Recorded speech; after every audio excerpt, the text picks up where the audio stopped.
everyone, welcome back to my channel RM Vedutech.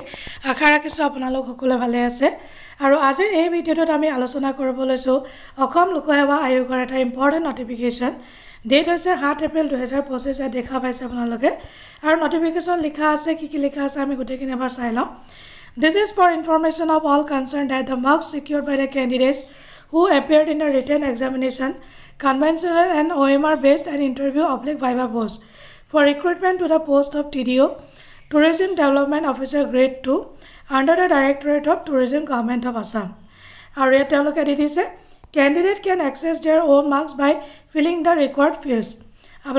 Marks the uploaded marks can be accessed for 60 days. Henceforth, marks will not be furnished against RTI queries. RTI reply actually final cut-off marks written examination of open category was a male 203.88, female was a 195.50. OBC, MOBC was a male 197.50, female was a 187.38, ST planar was a 189.13, PWD was a 142.25. Final selection was a male category.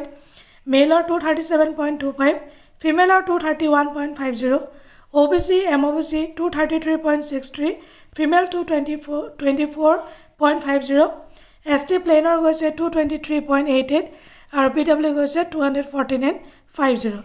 Ekin is a final cut-off marks. Yet, this is a tie hole ki kora jabo. In the event of two or more candidates secure equal aggregate marks in the final merit, it is resolved in accordance with the following principles. The principles are say code of business. Candidates who score highest marks in the written test will be ranked higher. Jison byakti written basis number paise tiak ranked higher thoa jabo.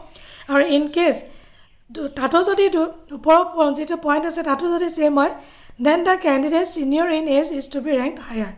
Jisonar age besi hobo teketa besi preference dia jabo boli koise. The final cut-off marks to আপোনালোকে দেখা পাইছে আশা ৰাখিছো ভিডিওটো নিশ্চয় informative বুলি ভাবিব আৰু যদি ইনফৰমেটিভ হয় তেতিয়ালে এটা লাইক কৰি দিব চেনেলটো সাবস্ক্ৰাইব কৰিব নাপাহৰিব লগতে ভিডিওটো শ্বেয়াৰ কৰিব নাপাহৰিব আজিলৈ আহো বাই বাই টেক কেয়াৰ জয় হিন্দ